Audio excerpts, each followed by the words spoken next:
Chen Ping melihat bahwa itu adalah masalah keluarga dan tidak mudah untuk mengurusnya. Jadi dia berkata, kediaman saudaramu ada di depan, tetapi perkelahian pribadi tidak diperbolehkan di Kabupaten Jialing, saya khawatir itu tidak akan terjadi. Begitu mudah bagimu untuk mengambil saudaramu. Chen Ping tahu bahwa sekarang Watt kaya, dia pasti tidak ingin kembali ke ujung utara untuk menderita, dan dia akan dihukum setelah kembali, dan dia bahkan lebih tidak rela.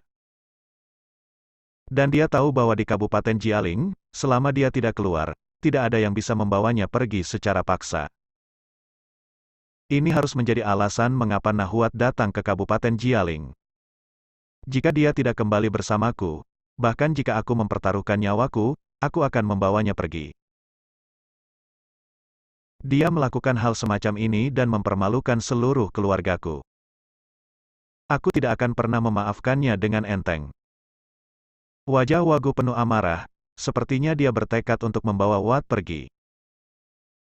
Melihat ke Tangki Ubin, Chen Ping menghela nafas dan berkata, dalam hal ini, aku akan membiarkanmu pergi, mungkin aku di sini, dan akan lebih mudah bagimu untuk membawa pergi saudaramu.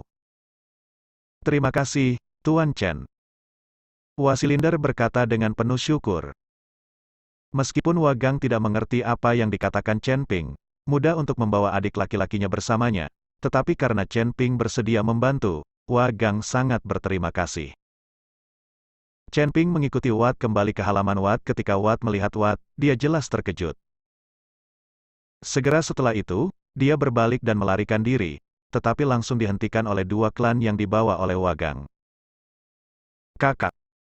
Watt melepas topengnya, dan berteriak ke Tong dengan panik. Diam, aku tidak punya saudara laki-laki sepertimu, sungguh memalukan kamu melakukan hal seperti itu. Kembalilah bersamaku sekarang dan terima hukuman dari Patriark. Wafat dimarahi dengan keras.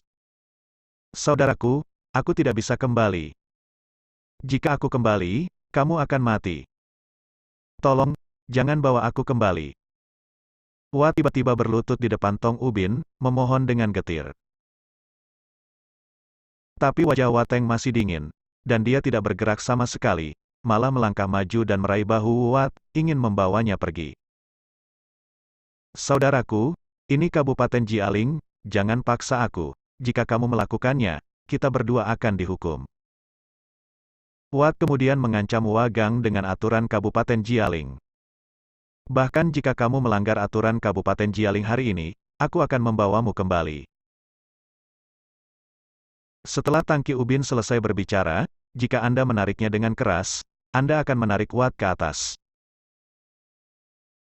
Dan mata Watt berkilat dingin, dia menekuk punggungnya, meraih pergelangan tangan Wacuan, dan tiba-tiba berlari ke depan. Watt tidak punya waktu untuk bereaksi sama sekali, seluruh orang itu dipukul mundur beberapa langkah oleh Watt. Dia tidak menyangka Watt akan melawan balik, yang membuat wajah Wagu penuh keterkejutan. Kakak, seperti yang aku katakan, aku tidak akan kembali. Jika kamu memukulku, maka kita akan mati. Bagaimanapun, aku akan mati jika kembali. Watt berkata dengan wajah tegas. Bahkan jika ikannya mati dan jaringnya putus, dan kamu membawa tubuhmu kembali, kamu harus kembali dan menerima hukumannya. Setelah Wacuan selesai berbicara, dia melompat dan menamparkan Watt dengan telapak tangan. Dapat dilihat bahwa Wagang benar-benar memusuhi adik laki-laki ini.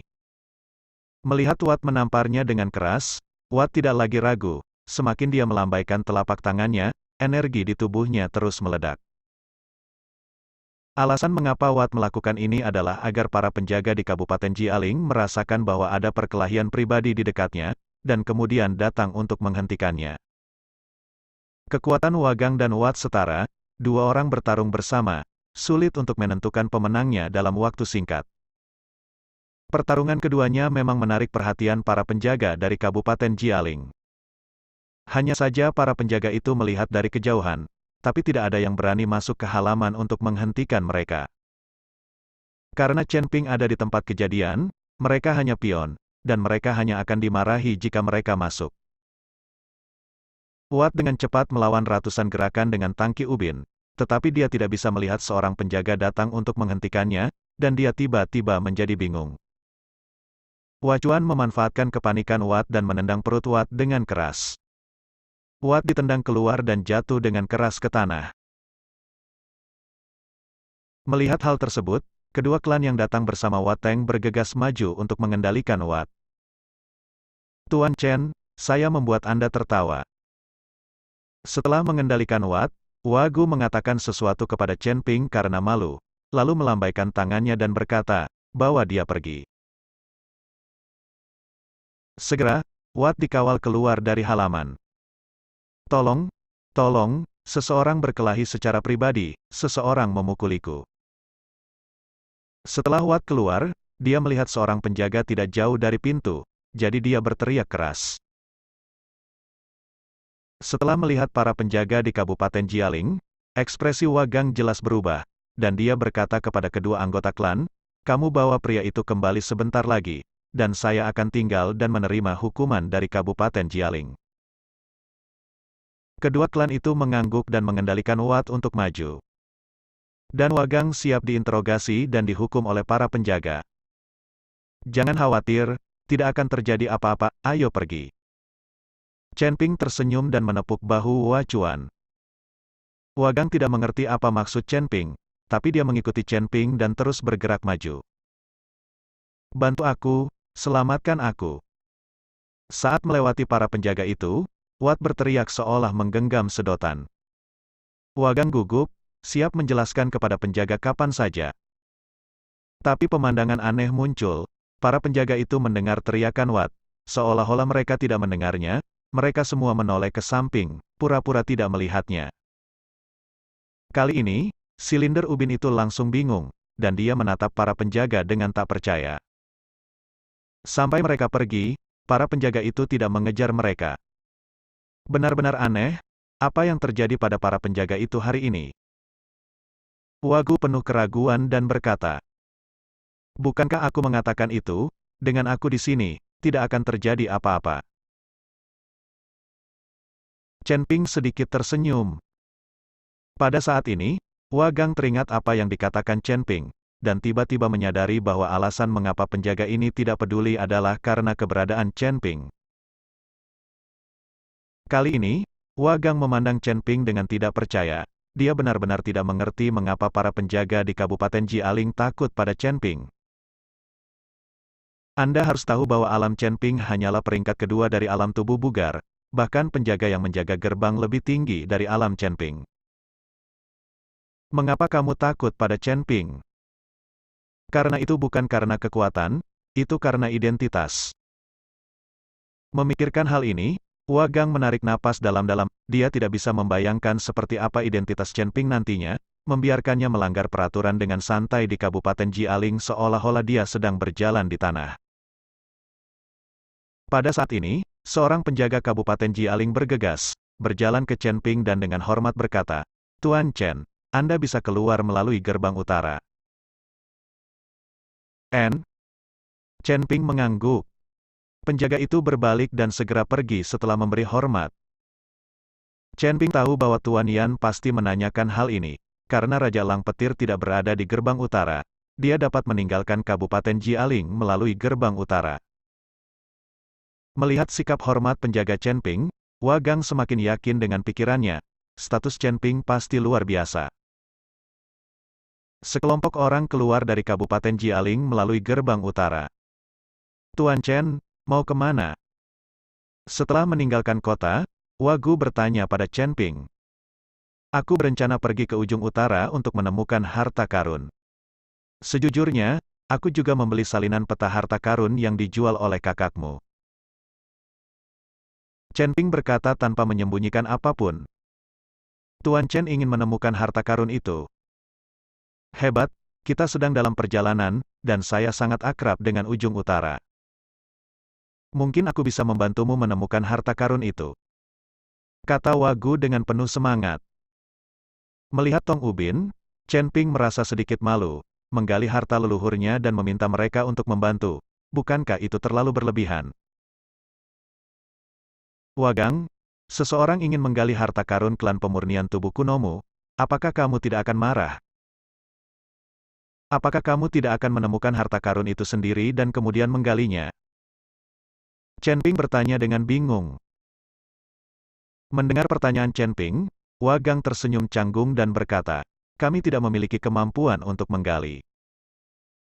Bahkan jika kami menemukan harta karun itu, harganya akan lebih murah untuk keluarga Gao. Faktanya, semua anggota klan kami berharap harta karun itu ditemukan, sehingga berbagai latihan klan pemurnian tubuh kuno kami dapat diumumkan kepada publik, dan semakin banyak orang yang mempraktikkan latihan pemurnian tubuh kuno, sehingga kami klan pemurnian tubuh kuno bisa menjadi lebih kuat. Tumbuh lebih kuat. Mendengar perkataan Wang Gang, Chen Ping sangat terharu. Sepertinya untuk membuat kelompoknya sendiri berkembang, klan binaraga kuno ini tidak segan-segan membiarkan orang lain mencari harta karun. Jika saya dapat menemukan harta karun itu, saya akan menemukan cara untuk menyebarkan teknik latihan tubuh kuno. Chen Ping menepuk bahu Wateng dan berkata, terima kasih, Tuan Chen. Tetapi menemukan harta itu mudah, tetapi membukanya sulit. Tablet batu giok yang kuberikan rusak. Kamu harus menemukan separuh lainnya dan merakitnya menjadi utuh sebelum kamu benar-benar dapat membuka harta karun itu. Tapi tablet giok separuh lainnya tidak lagi diketahui. Wang Gang mengikuti Chen Ping dan berkata. Chen Ping tersenyum ringan, lalu mengeluarkan seluruh plakat giok. Lihat, apakah ini lengkap? Chen Ping berkata. Wang Gu melihat token giok lengkap di tangan Chen Ping, dan tertegun sejenak. Dia berkata dengan heran, Tuan Chen, Anda. Mengapa Anda memiliki setengah dari token giok di tangan Anda? Di mana apakah kamu mengerti? Aku juga mendapatkannya secara tidak sengaja. Kelihatannya sangat mirip dengan token giok yang kamu berikan padaku, jadi aku mencoba menyatukannya. Aku tidak menyangka itu adalah sepotong batu giok. Karena tablet giok inilah aku meminta saudaramu untuk membeli peta harta karun. Chen Ping tidak mengatakan yang sebenarnya, semakin sedikit orang yang tahu tentang perjanjian antara dia dan sang putri, semakin baik.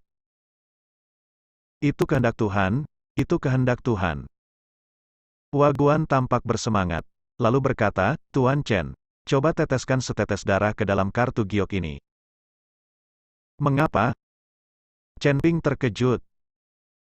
Tablet giok ini hanyalah kunci untuk membuka harta karun, bukan senjata, perlu darah untuk mengenali pemiliknya.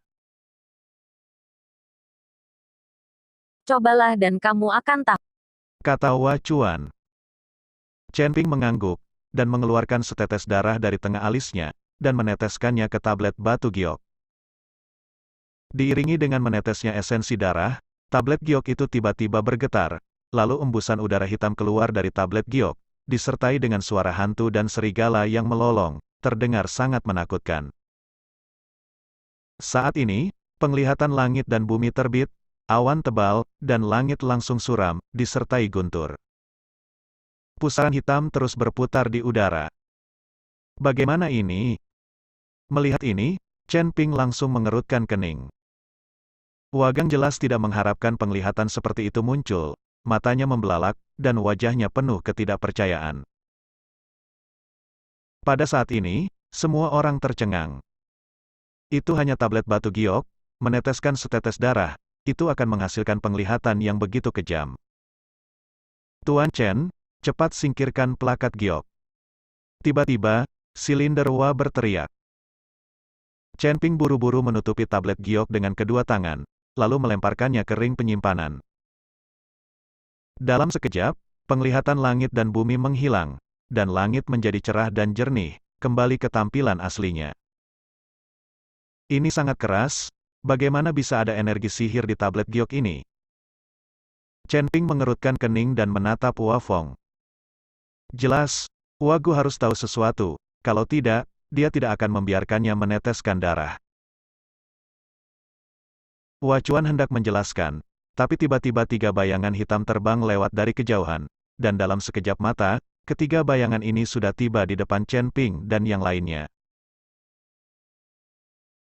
Ketiganya memandang Chen Ping dan yang lainnya, dan kemudian tanpa basa-basi memeriksa satu persatu Chen Ping dan yang lainnya dengan perasaan spiritual mereka.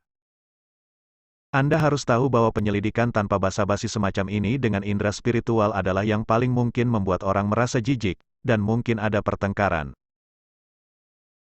Tapi ketiga orang ini tidak takut sama sekali. Begitu saja, mereka menatap Chen Ping dan yang lainnya, dan terus menyelidiki dengan perasaan spiritual mereka.